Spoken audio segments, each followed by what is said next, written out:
A continuación, Noticiero Telesucesos. Clasificación A. Apto para todo público. Un noticiero pensado para usted porque se lo merece. Nos acercamos a la realidad desde diferentes perspectivas. Noticiero Telesucesos. Primera parte del Noticiero Telesucesos con las noticias más importantes del día.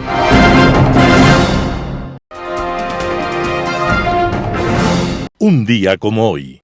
Desde la noche de los tiempos, cuando el ser humano se preguntó acerca del misterio de la existencia, creó a los dioses para explicar lo que hasta ese momento parecía imposible. Y aparecieron los dioses del agua y del fuego, del viento, del vino, de los rayos y del amor. Y lo curioso es que en nombre del amor a esos dioses, los hombres descubrieron la manera de odiarse y matarse. Unos decían que los honores eran para el dios Sol, y otros para la diosa Luna, o de la tierra, o del mar. En fin, cada pueblo rendía honores a su único dios, todopoderoso, y se lanzaba a la guerra contra el dios ajeno. Lo curioso es que en esa supuesta guerra entre dioses, los que lloraban y morían de verdad eran los seres humanos. Y así, de guerra en guerra, de dios en dios, llegamos a la Europa del siglo XVI. Allí la Iglesia Católica acababa de dividirse bajo la presión de un curita alemán llamado Lutero. Y acababa de nacer en Francia un sucesor. Se llama Juan Calvino. Y este personaje endurecerá la división, abrirá aún más la brecha entre las dos iglesias y se encargará también de poner su cuota de terror. Para escapar de las llamas de la Inquisición católica, siempre listas a achicharrar a los herejes, Juan Calvino, predicador disidente, escapó a Ginebra y allí formó un gobierno teocrático. Y, por dolorosa ironía, su ferocidad contra los herejes católicos no se diferenció de la ejercida por los católicos contra los herejes protestantes. Así pagaron con su vida destacados científicos, como el español Miguel Servet, por hablar de la circulación de la sangre, tema que no era del agrado del teólogo protestante. Y así, de palabra revelada en palabra revelada, y de hoguera en hoguera, se oscureció aquella época en Europa, en medio del fanatismo y del horror. La vida de Juan Calvino, teólogo protestante, demuestra aquella vieja verdad. Las hogueras nunca han logrado iluminar las sombras que se agitan en las almas más oscuras. Juan Calvino, personaje fundamental en la historia de la Iglesia y su división del siglo XVI, estaba muriendo un día como hoy, 27 de mayo de 1564. Las principales noticias del día. Titulares. Corte Internacional de Justicia rechaza pedido de medidas provisionales de México contra Ecuador.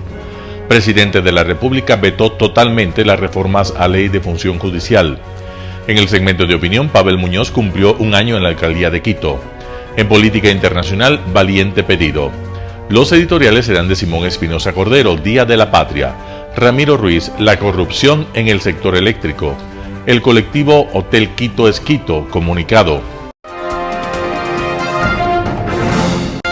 Noticias del día. Corte Internacional de Justicia rechaza pedido de medidas provisionales de México contra Ecuador. Un tribunal de la Corte Internacional de Justicia con sede en La Haya negó la solicitud de medidas cautelares presentada por México en el marco de su reclamación por el asalto ordenado por el gobierno ecuatoriano a la embajada mexicana en Quito para capturar al ex vicepresidente Jorge Glass, quien se encontraba refugiado en la legación diplomática. México había solicitado que el gobierno ecuatoriano adopte medidas para brindar plena protección y seguridad de los locales diplomáticos de México, sus bienes y archivos, evitando cualquier forma de intrusión. Que Ecuador permita al gobierno mexicano despejar las sedes diplomáticas y las residencias privadas de los agentes diplomáticos. Que el gobierno garantice que no se tomen medidas que perjudiquen los derechos de México respecto de cualquier decisión que la Corte pueda tomar. Que el Estado ecuatoriano se abstenga de cualquier acto o conducta que pueda agravar o ampliar la controversia que conoce la Corte. La Corte, sin embargo, no encontró que exista una situación de riesgo real e inminente que amerite dictar medidas provisionales, por lo que negó la pretensión de México. Sin embargo, la misma Corte aclaró que esta decisión sobre las medidas provisionales de ninguna manera constituye un prejuzgamiento sobre la admisibilidad y el fondo de la demanda presentada por México contra Ecuador. Incluso durante la lectura de la resolución, la Corte recordó el carácter fundamental del principio de inviolabilidad diplomática y su importancia para las relaciones amistosas entre Estados. Tras esta decisión se abre el camino para que la CIJ tramite la demanda presentada por México contra Ecuador, para lo cual no existe plazo específico. El presidente de la República vetó totalmente las reformas a la ley de la función judicial. El presidente de la República, Daniel Noboa, vetó totalmente las reformas al Código de la Función Judicial que aprobó la Asamblea Nacional para que se otorgue una licencia a los vocales del Consejo de la Judicatura que tengan prisión preventiva. La reforma a la ley aprobada en el Legislativo el 21 de mayo de 2024 modificó el artículo 258 del Código Orgánico de la Función Judicial y señala: en caso de que la ausencia temporal se deba al cumplimiento de prisión preventiva o arresto domiciliario depuestos por jueza o juez competente, la o el vocal podrá solicitar acogerse al régimen de licencia sin sueldo por el tiempo máximo establecido en este código.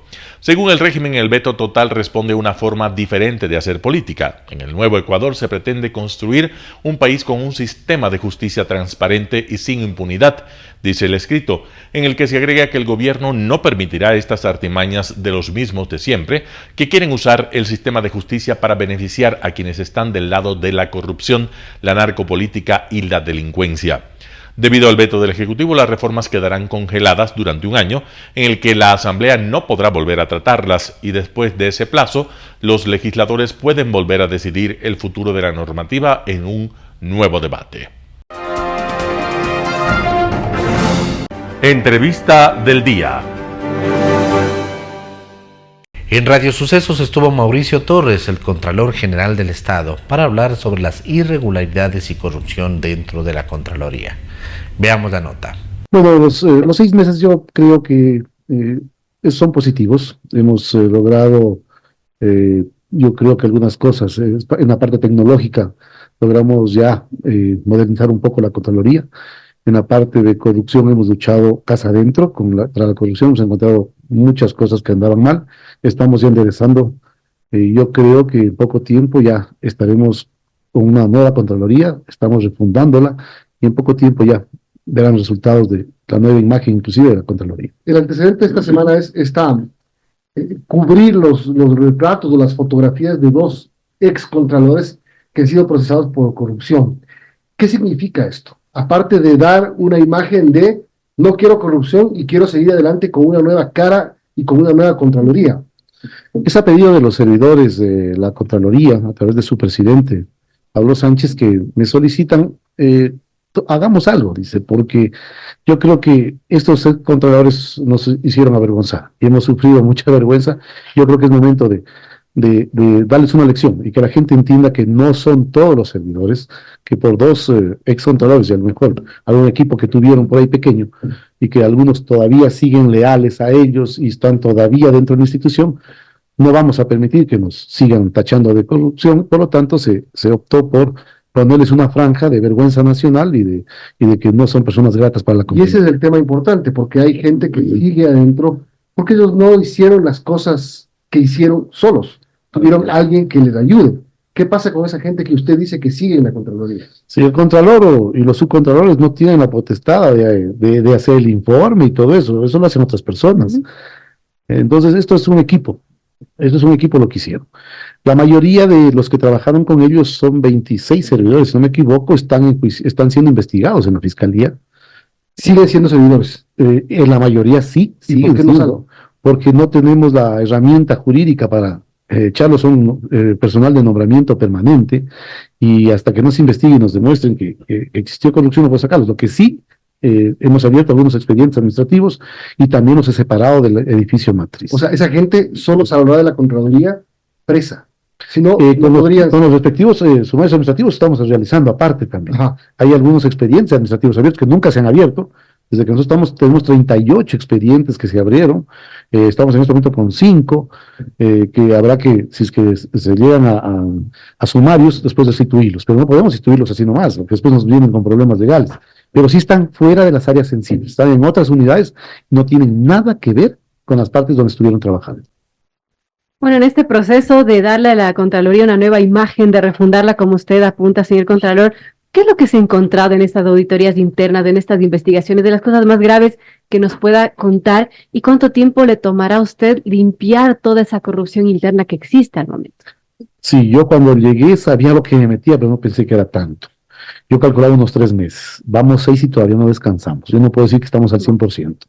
Yo creo que sí hemos avanzado un 80%, pero nos falta todavía. Estamos haciendo. Encontramos estudios jurídicos que trabajaban con personal dentro de la Contraloría, que ayudaban a desvanecer las glosas. Los clientes sabían dónde tenían que ir porque eran ya hasta direccionados.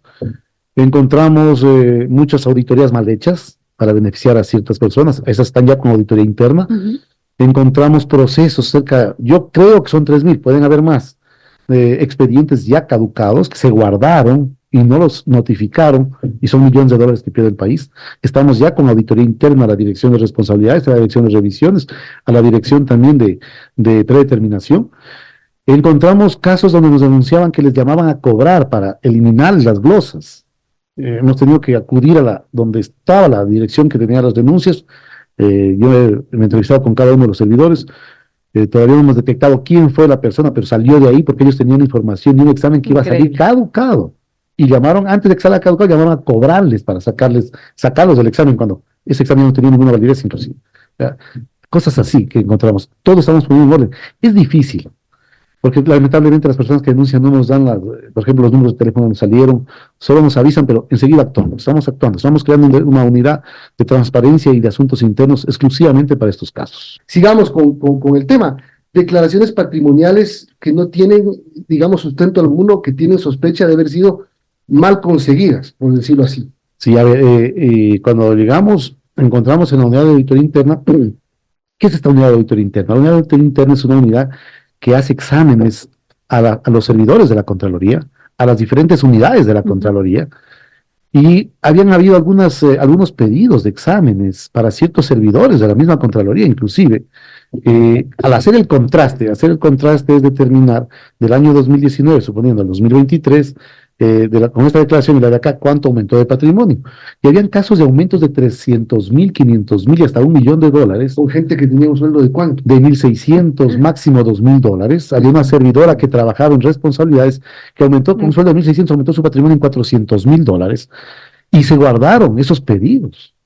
Nosotros hemos destapado, ahora estamos haciendo ya los exámenes, estamos investigando a los ex servidores y servidores de Contraloría que tienen aumentos de patrimonio. Adicional a eso tenemos también exámenes a jueces que estamos realizando en este momento, los casos Metástasis, Purga. Estamos también realizando a los generales de las Fuerzas Armadas. Entonces estamos con el personal casi, yo diría, estamos a full.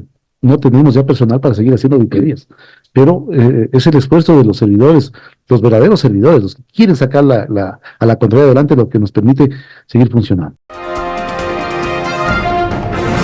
En Impacto Informativo, el concejal de Quito, Andrés Campaña, habla sobre las alarmas comunitarias para el alcalde y los concejales. Escuchemos qué es lo que dijo. Nosotros fuimos electos para legislar en función de los intereses de la ciudad y no en función de nosotros mismos como autoridades, que desvirtúa el papel que se debe cumplir como servidor público. En ese sentido, nosotros además en la sesión del día de ayer del Consejo Metropolitano, de forma conjunta, planteamos la reconsideración de esta decisión, porque evidentemente el hecho de ser alcalde o concejal no otorga patente de corso para que se entregue una alarma comunitaria.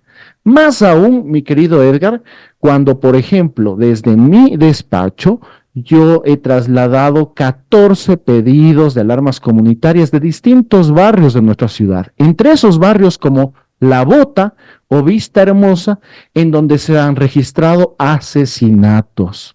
Y a esos barrios, cuando nosotros hemos hecho estos 14 requerimientos, nos ha contestado la Secretaría de Seguridad señalando que no existe stock de alarmas comunitarias, porque además existe un problema contractual desde hace algún tiempo atrás que hasta el día de hoy no se logra solventar. ¿Y entonces de dónde van a salir las alarmas comunitarias para el alcalde y los concejales de sus respectivos barrios? Es precisamente, esa es la pregunta que nosotros nos hemos hecho. Si no hay alarmas comunitarias en el stock, significa que se va a realizar un nuevo proceso de contratación pública. De hecho, información preliminar nos han señalado que se van a adquirir 55 nuevas alarmas comunitarias, que nosotros hemos insistido en la necesidad de que esas alarmas comunitarias se destinen en función de los barrios que tienen mayores niveles de criminalidad y de delincuencia, y no, por el contrario, en barrios en donde habitan autoridades. Lastimosamente, mi querido Edgar, tengo que mencionarlo, este pedido que hicimos junto a Wilson Merino solamente tuvo el apoyo de otros 2 colegas concejales, de Analía Ledesma y de Michael Aulestia.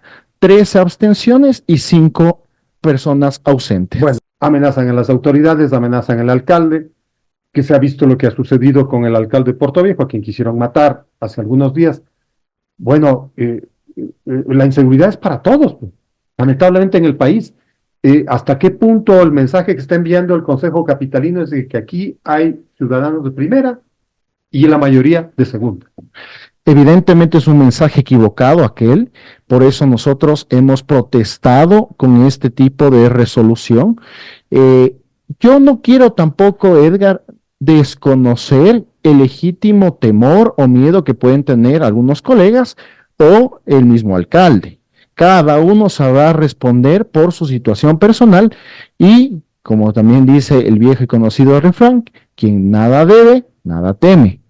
Sin embargo, en caso de que hubiere algún problema de esta naturaleza, cualquier ciudadano ecuatoriano puede solicitar al Ministerio del Interior que se realice el perfilado de riesgo, se determine el grado de riesgo que tiene cualquier ciudadano y en virtud de eso el Ministerio del Interior recomendará qué medidas de seguridad y de protección corresponden. Eso es lo técnicamente adecuado. Un panorama de noticias para su estatura intelectual.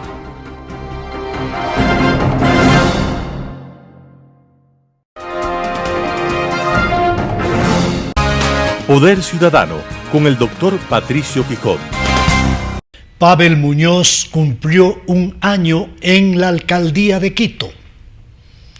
El gobierno autónomo descentralizado más cercano a la ciudad de Quito es su municipio.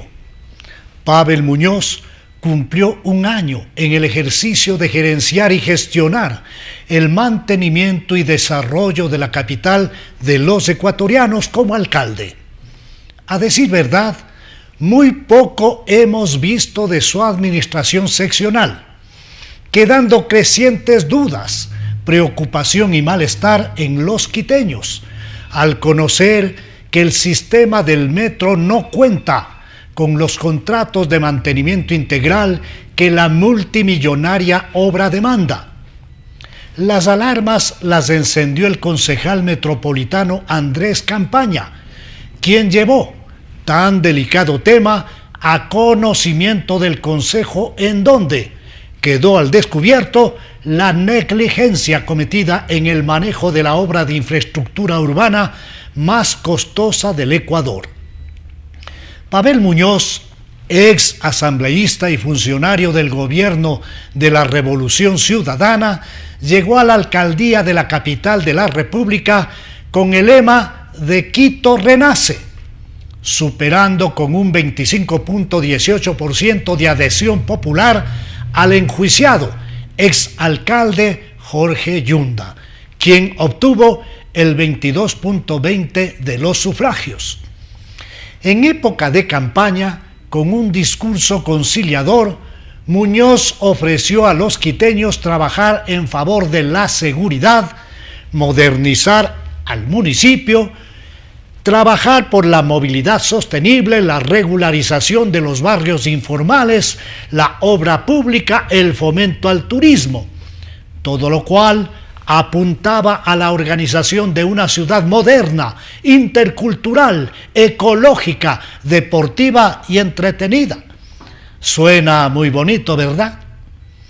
Tras la denuncia del consejero del Consejo de Participación Ciudadana y Control Social, Juan Esteban Guarderas, el Tribunal Contencioso Electoral encontró al alcalde de Quito culpable del cometimiento de una grave infracción electoral por haber participado activamente en la campaña de la candidata a la presidencia de la República por el correísmo, la señora Luisa González, imponiéndole una multa de $9,000, así como la obligación de ofrecer disculpas públicas a la ciudadanía.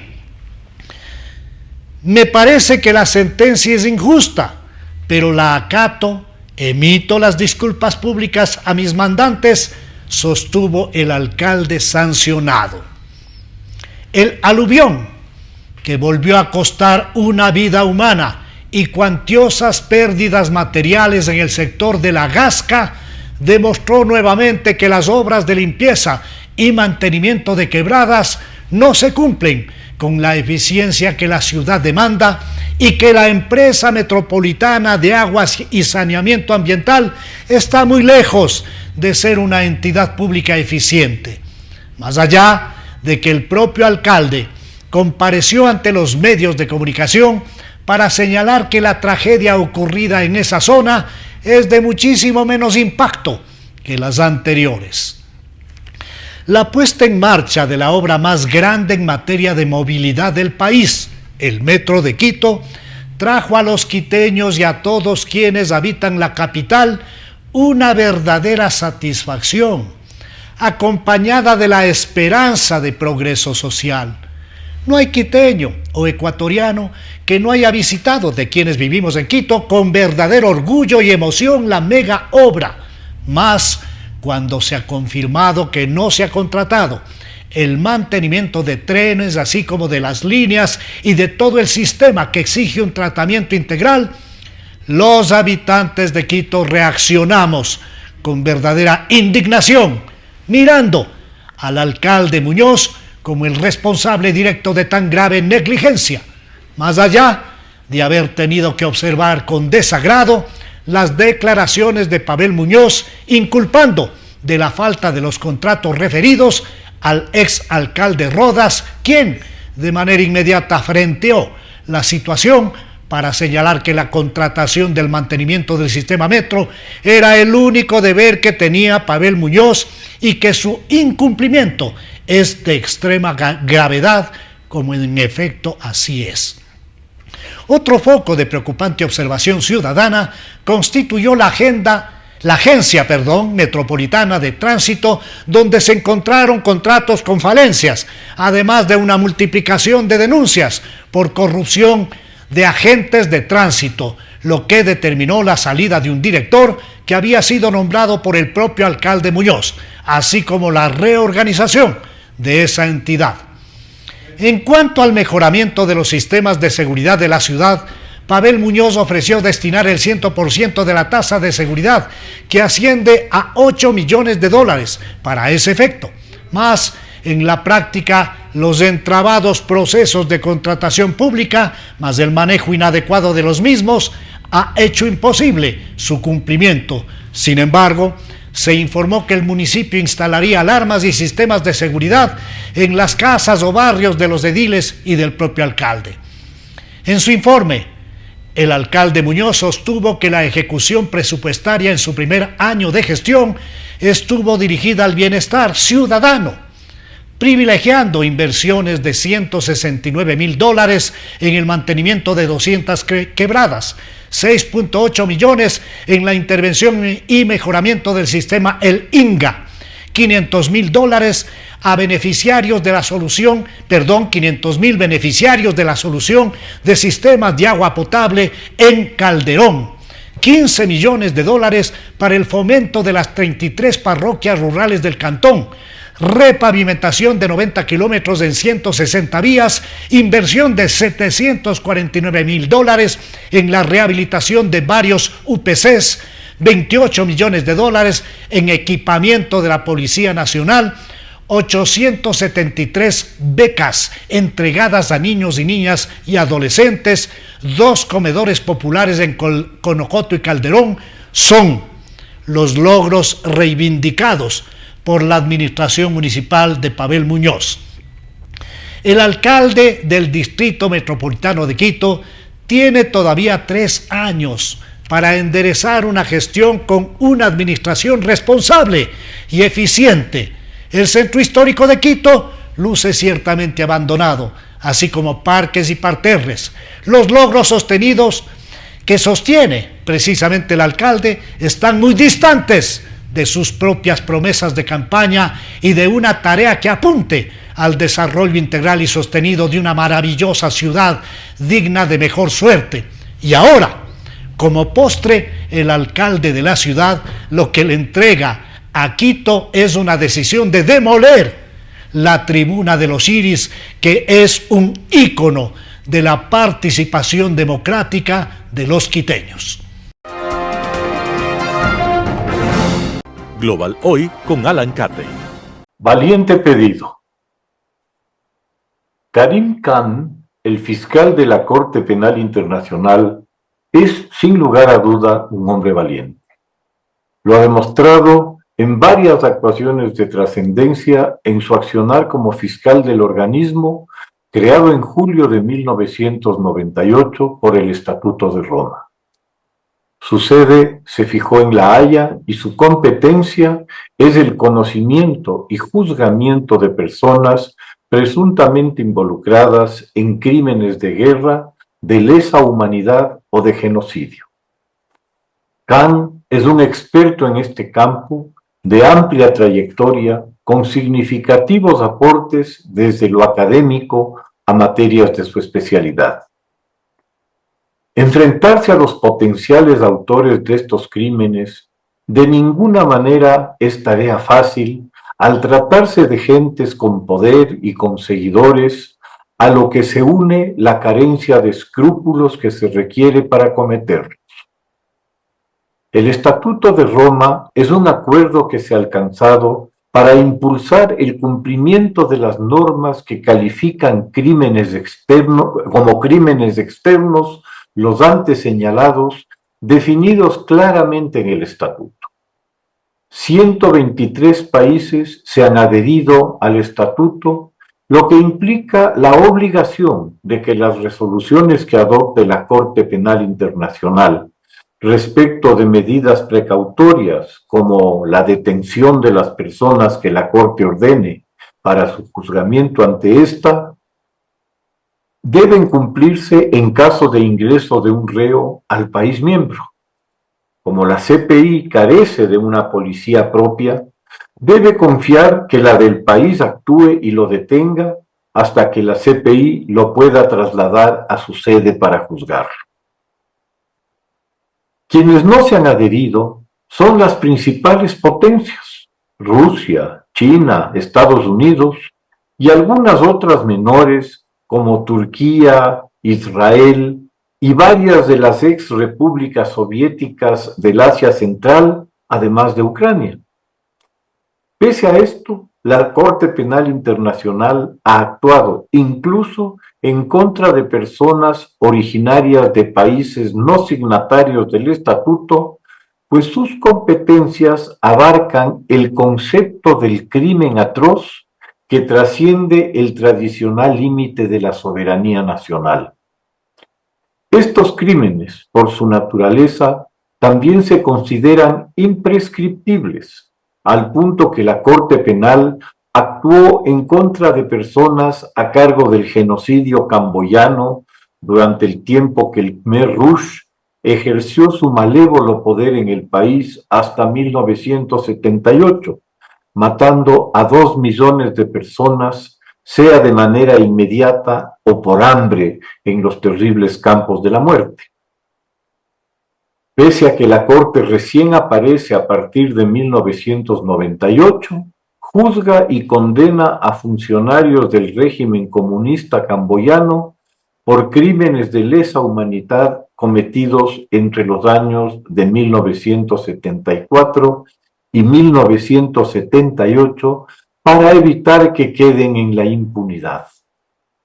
Juzga también a los criminales de grupos paramilitares serbios y croatas que durante la traumática disolución de la ex Yugoslavia dirigieron las acciones en contra de sus adversarios, incurriendo en crímenes de lesa humanidad, con un caso de genocidio en la matanza de más de 8.000 bosnios en Srebrenica. Estas atrocidades, perpetradas antes de la existencia de la Corte Penal, se juzgaron y se logró condenar a varios de los criminales por sus actos. Vale destacar que entre estos condenados, además de los comandantes a cargo directo de las ejecuciones, de las matanzas, de las violaciones en el campo, fueron también juzgados los dirigentes políticos a cargo, el de la autoproclamada República Srpska Radovan Karadzic y el de Serbia Slobodan Milosevic. El primero, condenado a cadena perpetua, está en una cárcel británica, y el segundo murió en prisión antes de que la Corte emitiera su sentencia, respecto de la que pocas dudas existían, dada la cantidad y calidad de las evidencias aportadas. Como se puede ver, la Corte Penal Internacional se ha ganado todo el respeto y particularmente su legitimidad moral por haber actuado decididamente en la persecución de los autores intelectuales y materiales de crímenes contra la humanidad, el marco general donde se sitúan los de lesa humanidad, de guerra, de genocidio y el de agresión. El actual fiscal de la Corte Penal Internacional ha sido un actor importante en algunos de los procesos más sonados, como los dos antes citados, a más de las acciones contra los criminales en Sudán y sobre todo en Irak, investigando las acciones criminales del autodenominado Califato Islámico de ISIS. En sus funciones, ya como fiscal, cargo para que él es designado en 2021, destacan dos casos emblemáticos a su cargo. El de crímenes de lesa humanidad cometidos por funcionarios venezolanos que fueran investigados y así calificados por una misión ad hoc conducida por la expresidenta Michelle Bachelet, vilipendiada y rechazada por la dictadura, al punto de ordenar hace 3 meses la expulsión del equipo investigador del Alto Comisionado para los Derechos Humanos de las Naciones Unidas, para tener que el 24 de abril pasado solicitar Maduro su regreso al país tras reunirse con el fiscal, lo que implica que la investigación paralizada antes por el régimen la llevará adelante la Corte en el primer caso de esta naturaleza llevado ante la Corte Penal en América Latina. Un precedente de enorme importancia para advertir acerca de la seriedad con que la Corte Penal y la comunidad internacional toma estos casos, más allá de la buena o mala voluntad de los involucrados y sean o no signatarios del Estatuto de Roma. El segundo caso es el referido a la orden que el fiscal pidió y obtuvo de la Corte Penal Internacional para la detención del presidente Putin, no por delito de agresión como correspondería, pues este fue limitado a casos en que los involucrados sean ambos signatarios del estatuto, lo que no sucede ni con Rusia ni con Ucrania. Las acusaciones contra Putin se refieren a casos de secuestro y traslado forzoso de niños desde Ucrania a Rusia, lo que constituye un crimen de lesa humanidad.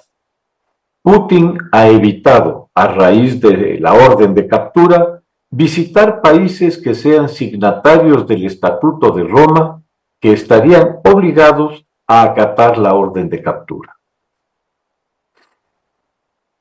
La última decisión del fiscal Khan ha sido el pedido a la Corte de una orden de captura a 3 de los máximos dirigentes de Hamas por los presuntos crímenes contra la humanidad que se cometieron en octubre pasado al atacar Hamas a Israel, y contra Netanyahu y su ministro de Defensa, Gallant, por posibles crímenes de guerra en Gaza. Una reacción inmediata se ha producido, rechazando en los más duros términos tal decisión, tanto desde el gobierno israelí como del norteamericano, no negando los cargos, sino indignados porque supuestamente se equipara a Israel con una despreciable organización terrorista como es Hamas. Aparentemente, no se logra diferenciar lo que es el país o la organización de quienes las dirigen. La Corte Penal Internacional no imputa a países ni a organizaciones, sino a personas individuales. No acusó a Serbia, a Sudán, a Venezuela o a Rusia, sino a individuos que cometieron los crímenes contra la humanidad que la Corte Penal, de acuerdo a su mandato, debe perseguir, lo que está haciendo con decisión y coraje. Que los Estados Unidos o Rusia pretendan intimidar a la Corte como lo han hecho, es una clara señal de su imparcialidad y de su autoridad moral. Que pese a ello, Karim Khan siga adelante, nos muestra su valentía y su decisión. Basta de justificar el crimen a cuenta de quien lo comete es amigo mío. Muchas gracias. Editorial. Día de la Patria, Simón Espinosa Cordero. Hace 202 años, en las fragosidades de una montaña eterna, nuestros padres fundadores dieron su sangre que por fin nos trajo libertad y gloria. Patria, tierra sagrada de honor y de hidalguía, que fecundó la sangre y engrandeció el dolor, cómo me enorgullece poder llamarte mía, mía como a mi madre, con infinito amor. Esta letra es de Manuel María Sánchez y es de 1930. La música es de Sixto María Durán de 1932, ambos personajes nacidos en Quito. El proceso de libertad y gloria lo dio a Quito el 10 de agosto de 1809 al amparo de una España invadida por Napoleón. Quito constituyó una junta de gobierno que proclamó la libertad. El 2 de agosto de 1810 España bañó en sangre a Quito. Y el dolor vivido por nuestra ciudad inmortal dio a los quiteños una constitución propia en 1812. Al fin cayó derrotada por las tropas que habían vencido a las de Napoleón en España. Guayaquil se independizó de España el 9 de octubre de 1820 y la Perla del Pacífico fue en cuanto pudo a liberar a Quito. Dio su sangre en otras breñas de los Andes y entró en escena el enviado por Bolívar, nuestro amado y limpio general Antonio José de Sucre. En la batalla del Pichincha el 24 de mayo estuvieron peleando guayaquileños, cuencanos, tropas de la serranía, indígenas, ejércitos del continente hispanoamericano del sur y mercenarios de la Gran Bretaña. Hoy, por tantos motivos, Día de la Patria. Simón Espinosa Cordero. La corrupción en el sector eléctrico, artículo de Ramiro Ruiz. Resulta revelador que una supuesta organización criminal había operado en el sector eléctrico en los gobiernos de Rafael Correa, Lenín Moreno y Guillermo Lasso.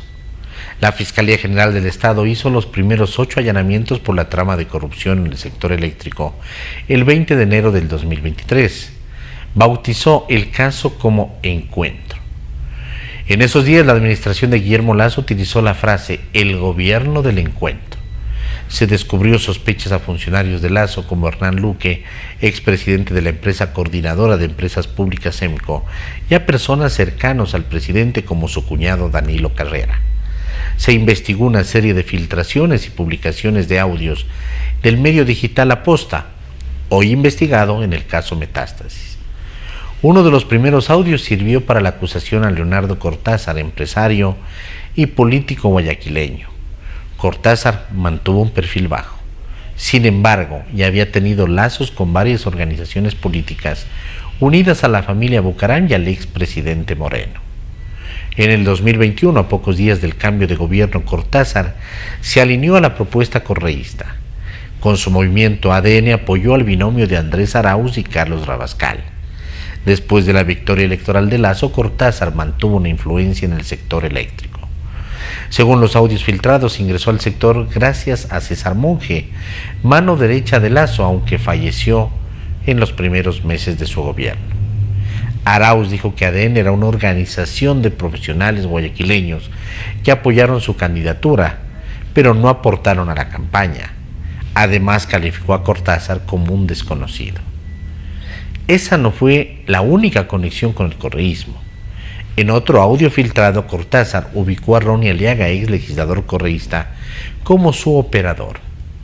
La crisis de electricidad se originó en los gobiernos de Rafael Correa y siguió con Moreno y Guillermo Lasso. En las tres administraciones se tejió la trama de corrupción. En menos de un año, la Fiscalía investiga penalmente a 2 exministros de Energía. La exfuncionaria del actual gobierno, Andrea Robo, declarada por el delito de paralización de un servicio público y traición a la patria. Javier Vera Grunauer, en la presidencia de Guillermo Lasso, procesado por su presunta participación en el delito de cohecho. Y otro exministro del régimen de Lasso, Fernando Santos Albite, afronta un proceso de juicio político en la Asamblea. Para José Alvear, analista en temas energéticos, la crisis en el sector eléctrico, ocasionada no solo por los actos de corrupción y negligencia, sino también por el estiaje, tiene un componente técnico. El gobierno debe fortalecer la estructura de la matriz energética para evitar la dependencia de la compra de energía. Concretar el fideicomiso en el sector eléctrico es necesario para atraer la inversión de empresas extranjeras que han solicitado al Ecuador seguridad jurídica. Una de las cosas que asustan es que en los 4 últimos gobiernos se han descubierto casos de sobreprecios en los megaproyectos, tráfico de influencias para tramitar cargos públicos o simplemente la toma de decisiones lentas y sin respaldo técnico. La Comisión Anticorrupción denunció posibles sobreprecios en esa obra y cuestionaban que Polid, que no observó el proceso contractual. ¿Quién iba a imaginar que Polid responda con una demanda por calumnia contra los comisionados? Ahora mismo sorprende que conocemos quién era Polid y cómo operaba. Los correístas piensen: Dios mío, ¿de qué se trata esta persecución? Mientras ellos van a misa para rogar que Dios les ayude a alcanzar la impunidad de los dirigentes de la delincuencia. Para el consultor energético Jorge Luis Hidalgo, la razón de que el sector eléctrico sea permeable a la corrupción es porque hay un monopolio de la administración del Estado. Por otra parte, no se puede olvidar que a la energía eléctrica se considera como un servicio público que todos los ciudadanos tenemos derecho y acceso. Creo que todos estamos convencidos que los funcionarios al mando deben tener una conducta ética firme, valores y carácter formado para no dejarse influir ni dominar por el dinero. Recordemos que el dinero es la boñiga del diablo. No puede existir ningún motivo para establecer sobreprecios en los contratos. La corrupción desgasta la economía, carcome la ética y la democracia y afecta técnicamente a las redes eléctricas. Artículo de Ramiro Ruiz. Comunicado. Colectivo Hotel Quito es Quito. Patrimonio del Hotel Quito en riesgo por acciones del alcalde Muñoz. El alcalde Muñoz mintió a Quito. La afirmación de Pavel Muñoz de que es el primer alcalde en proteger el valor patrimonial. La afirmación de Pavel Muñoz de que es el primer alcalde en proteger el valor patrimonial del Hotel Quito es falsa. Han pasado más de 70 días y no ha cumplido las medidas cautelares y ha evadido su aplicación. Los alcaldes Gustavo Erdoiza, Yamil Mawat, Augusto Barrera, Mauricio Rodas, entre otros, lo precedieron, declararon y protegieron el valor patrimonial integral del Hotel Quito, incluyendo, como es obvio, todos sus predios. También es falsa su afirmación de que la protección recién se estableció en el acuerdo ministerial emitido el 29 de abril pasado. Ya hace 40 años, el 6 de diciembre de 1984, mediante acuerdo ministerial se estableció la protección integral y absoluta del bien en todos los predios que lo componen. La afirmación del alcalde se contradice con su actuación en el proceso legal, donde en los mismos días de su falsa declaración ha solicitado la desvinculación del predio de jardines y estacionamientos, sosteniendo el absurdo de que no son parte del bien Hotel Quito, señalando que nunca habrían tenido protección patrimonial. Advertimos que este acto expone su pretensión de dar curso al proyecto de CRBC de construir en este predio, impedido no por su voluntad, sino por medidas cautelares pedidas desde la ciudadanía. La patrimonialización no es de los predios, es al bien. En consecuencia, comprende a todos los predios que ocupan sus edificios, jardines, estacionamientos, áreas de recreación. Pretender que cada área debe ser y tener su propia ficha e incluso los llamados espacios vacíos, donde no hay edificaciones, es un absurdo técnico inaceptable que pretende mutilar la protección integral del Hotel Quito. Desde el colectivo Hotel Quito es Quito, esperamos que el Consejo Técnico Asesor de Arquitectura Moderna se exprese hoy por coadyuvar con el mantenimiento y cumplimiento de las medidas cautelares dispuestas al municipio por el Tribunal de Garantías Penales Anticorrupción. La actualización de la ficha no significa otra cosa que dar de baja a la ficha que en el 2014 redujo ilegalmente la protección patrimonial a un solo predio usada en su ilegal y nula venta. La resolución del tribunal implica que ésta debe ser sustituida con el registro de la protección integral y absoluta ya constantes en el acuerdo ministerial de 1984 y en la declaración de similar contenido del Consejo Municipal Metropolitano de 1998, contenidas en la ficha registrada por el Instituto Nacional de Patrimonio Cultural el 2005, que esencialmente expresa la legítima demanda ciudadana. Convocamos a la ciudadanía que defiende a Quito, patrimonio cultural de la humanidad, a no dejarse sorprender por falsas declaraciones y a estar vigilantes del pleno cumplimiento de las medidas cautelares legalmente dispuestas por el Tribunal de Garantías Penales Anticorrupción. El Hotel Quito y Quito, patrimonio cultural de la humanidad, no pueden ser mutilados. Colectivo Hotel Quito es Quito.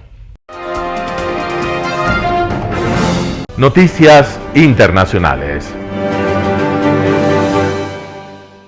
Rusia avanza su ofensiva en el noreste de Ucrania.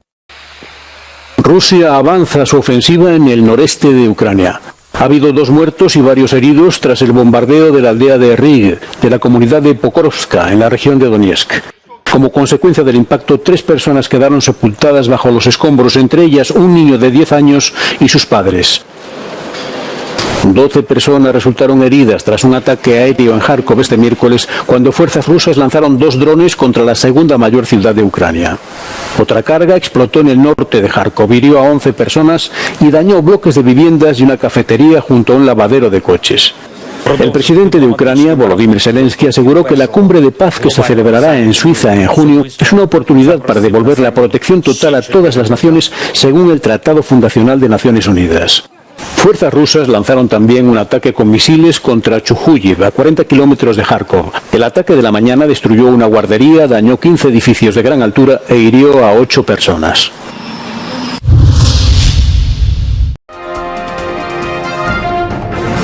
Macron llega a Nueva Caledonia en plena ola de disturbios.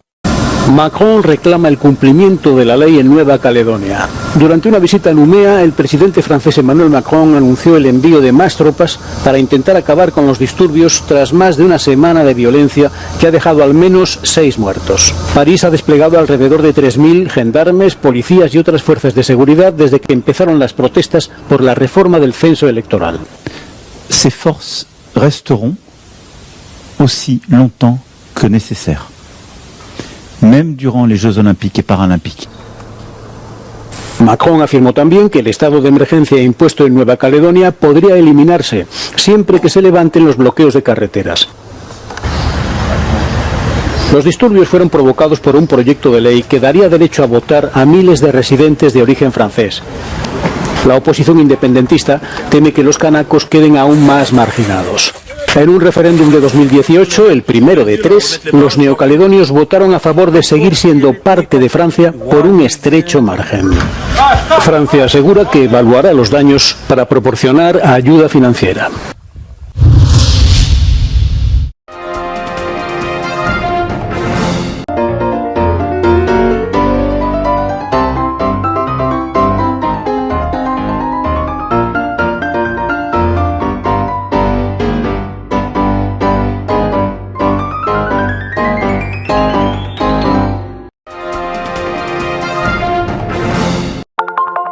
Telesucesos, Canal 29 UHF de la ciudad de Quito. Un canal de televisión abierta, siempre inédito, para una audiencia especial. Somos cultura, educación, salud, opinión calificada, normas de vida. Y todas las tardes, de lunes a viernes, desde nuestros estudios en Arena Telesucesos, escenario propio destinado a promover el deporte.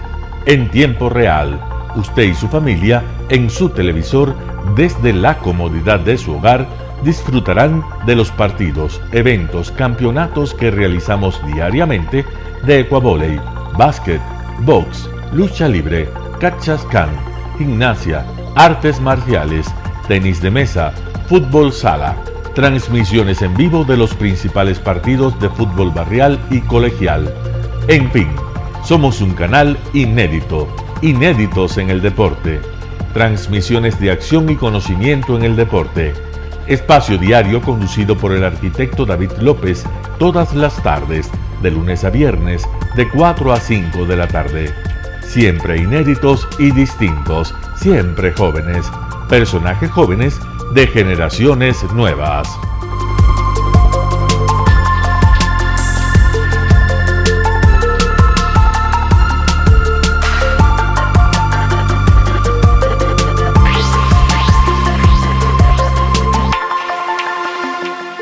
El término arena dejó tiempo atrás de ser sinónimo de muerte.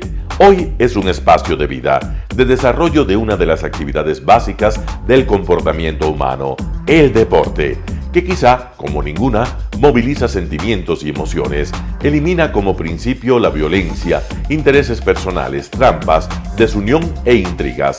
El deporte, con sus valores, solo deberá entregar mensajes de bien para mejorar las actuales estructuras sociales y políticas en deterioro en las que vive nuestro país.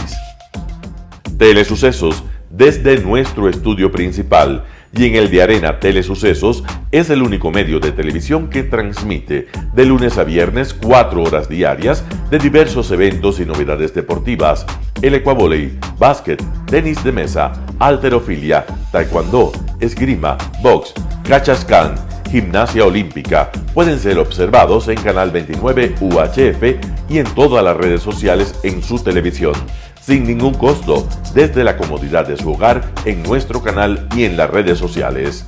Arena Telesucesos es el escenario en donde el deporte tiene vida.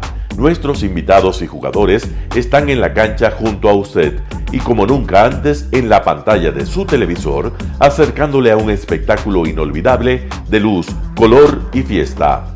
Por fin usted encuentra el deporte que practica y que nunca es transmitido ni considerado por otros medios de comunicación con la importancia que nosotros le damos. El ecuavóley es el gran protagonista en una cancha con todos los estándares y comodidad para su práctica. Es el único deporte ecuatoriano con partida de nacimiento ecuatoriana.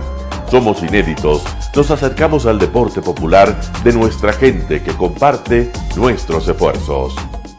En Arena Telesucesos, aparte del atractivo de los eventos deportivos que transmitimos con nuestra señal a los televisores de su hogar, también entregamos muchos de los valores que encierra el deporte y en especial privilegiamos nuestra identidad nacional en el ecuavóley, jerarquizando su presencia como el deporte con partida de nacimiento en nuestro país.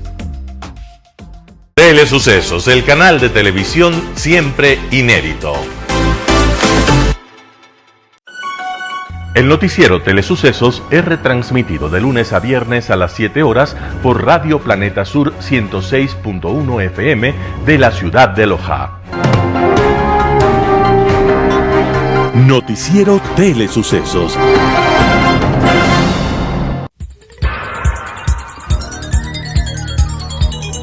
Las opiniones vertidas en este espacio por la producción y dirección del programa son de exclusiva responsabilidad de sus autores y de quienes intervienen en ellos.